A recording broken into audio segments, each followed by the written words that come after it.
Salut YouTube. Alors petite intro de la journée, j'ai fait un petit boulot là, vite fait pour réparer les tests depuis mercredi dernier. Grosso merdo, qu'est-ce qu'on a? J'ai installé TriJS, j'en parlerai après. Qu'est-ce que j'ai fait d'autre? C'est tout, TriJS. Le main ne marchait pas bien. Qu'est-ce que j'ai rajouté? Ouais, j'ai fait un peu de... J'ai été un peu plus précis au niveau des loggers pour que, pour avoir plus d'informations, on va dire, quand je log. Ça c'est, bon, c'était rien, ça c'était du petit cleaning.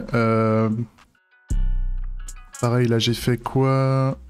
Ouais, là j'ai amélioré la mise en forme des tests au niveau des tabulations sur l'affichage des composants pour que ce soit plus propre et plus compréhensible pour moi. J'avais des tests en erreur, donc entre autres le destroy, il manquait des informations comme quoi on avait une entité au départ. Et pour qu'une entité existe, il faut qu'elle ait au moins un composant dans le before. Mais ça, de toute façon, c'est ce qu'on va faire ce matin. Je rappelle, ce matin, il faut qu'on retire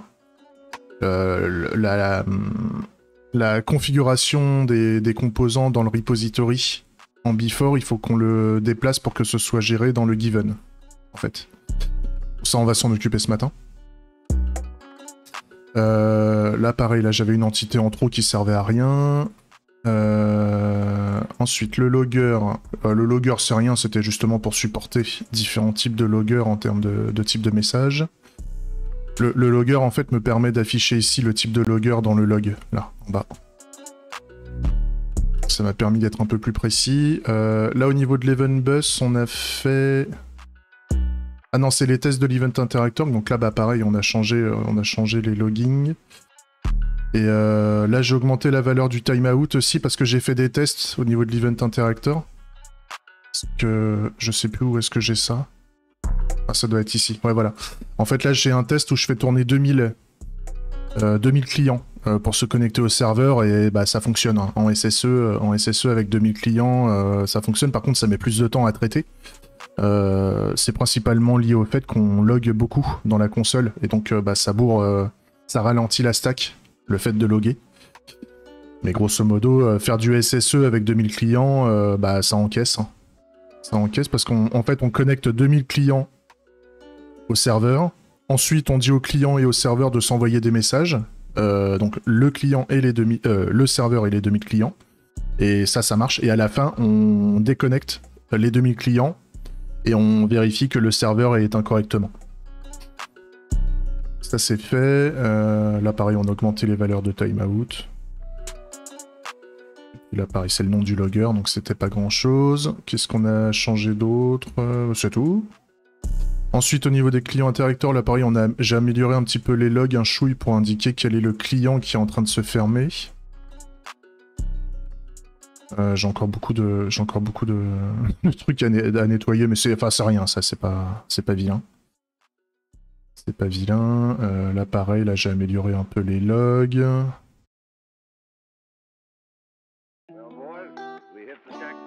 Là j'ai extrait le fait de créer un SSE data par rapport à un game event, et l'inverse, en fait, le serializer et le déserializer, parce qu'en fait, vu que dans mes événements, j'ai des maps et des sets, potentiellement, en fait, il faut qu'on transforme les maps et les sets, en tout cas les maps, c'est ça, c'est instance map, en objet, en fait. En objet classique, parce que sinon, le JSON Stringify ne le supporte pas. Là, au niveau des composants, au niveau des tests unitaires de composants, oui, là c'est sur le test unitaire qui me dit qu'il y a des composants. J'en avais marre de jouer sur l'ordre des composants dans mon test, dans mon given et dans mon zen. Là, ce que je préfère faire, c'est faire un sort, en fait, de mes composants. C'est-à-dire, en fait, je les trie par ordre alphabétique. Par ordre alphabétique et par... alors j'ai fait quoi? J'ai fait ouais, component type plus entity ID. Donc ça les trie en priorité par type de composant et en deuxième priorité par Entity ID. Ce qui fait que je me retrouve à la fin avec mes tests qui marchent dans l'ordre, peu importe l'ordre des composants derrière. Et si jamais j'ai une erreur, ça m'affichera l'erreur avec les composants dans le bon ordre. Donc ça c'est plutôt cool. C'est pas grand chose mais ça le fait. Qu'est-ce qu'on a aussi? Là c'est le game. Donc là c'est le point d'entrée principal de mon client. Qu'est-ce que j'ai changé? Ouais, j'ai changé vite fait les logs. Et puis c'est tout. C'est tout. Il n'y avait pas grand chose. Et le truc que j'ai aussi essayé de faire, c'est que j'ai aussi fait un fichier de test en fait pour apprendre à manipuler l'UI sans avoir le serveur en fait, vraiment en mode déconnecté, pour pouvoir faire des tests d'affichage. Et là en fait j'ai mis de côté l'aspect Pixie en test et je suis parti en mode TreeJS pour voir un peu comment ça se passe pour manipuler du TreeJS. Je vais vous montrer ça, ce que ça donne. Alors je sais plus si j'ai fait quelques modifs hier, que j'ai pas build. J'ai pas le build en mode watch, faut que je me fasse une option pour être en mode watch quand je veux faire le client comme ça. Je vais vous montrer ce que ça donne. Test HTML. Paf. Donc là grosso modo, qu'est-ce qu'on a? On a deux canevas. On a un premier canevas à gauche, un autre à droite. Et en fait, ce que c'est que ça affiche le même monde. Ça affiche les mêmes objets. C'est juste que c'est deux caméras différentes que j'ai positionnées. Une à l'avant et une à l'arrière. Et celle à l'arrière, je l'ai fait pivoter de 180 degrés. Pour montrer dans l'autre sens, en fait, pour avoir une espèce de vue miroir. Et donc là, on voit bien que le cube qui tourne, le cube vert, le vert fluo, il est devant le cube vert foncé. Et là, le cube vert foncé se trouve devant le cube vert fluo. Donc on voit bien la perspective et le fait que on est bien dans un environnement 3D. Et puis pareil, les cubes ne tournent pas de la même manière et pas à la même vitesse.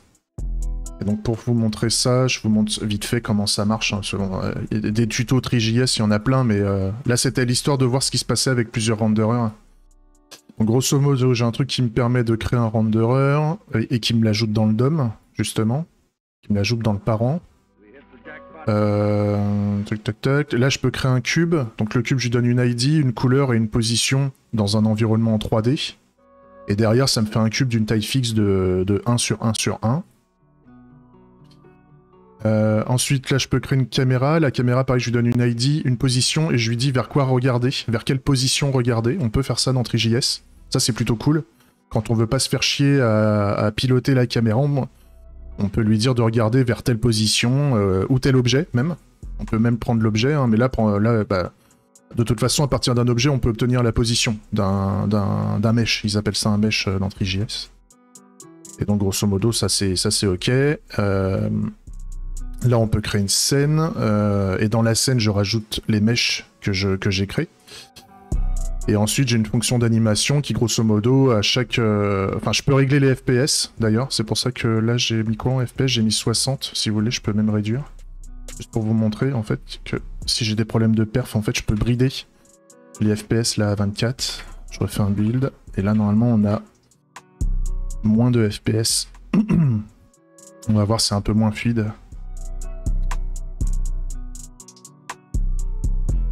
Il est où? Je l'ai fermé. Je vais peut-être fermer.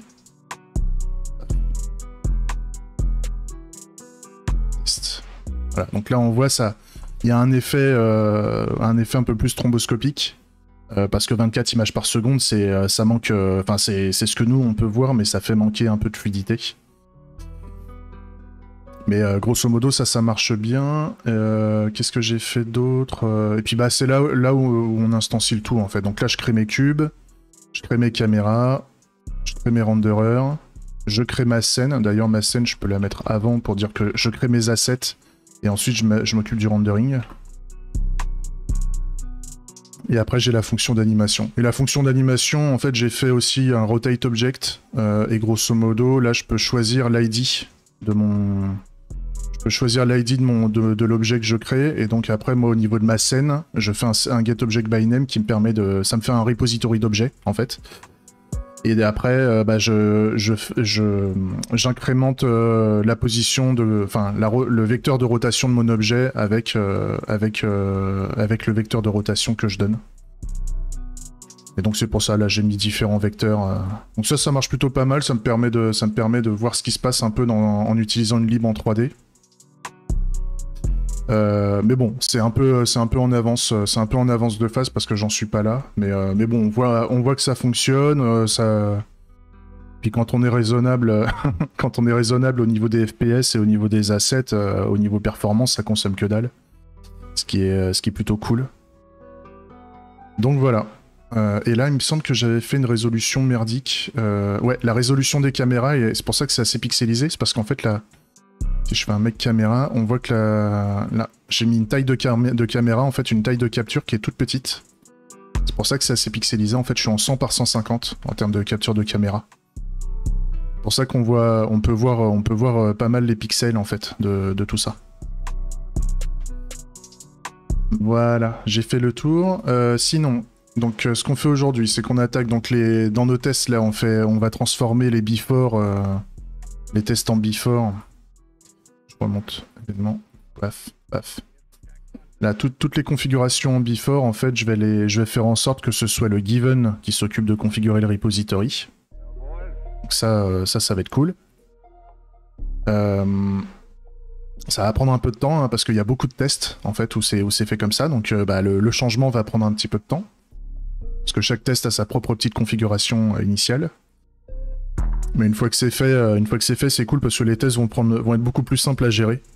J'aurais plus besoin de mettre le before. Ça va être cool. Qu'est-ce que j'ai prévu de faire d'autre? Bah non, moi je crois que c'était tout, hein.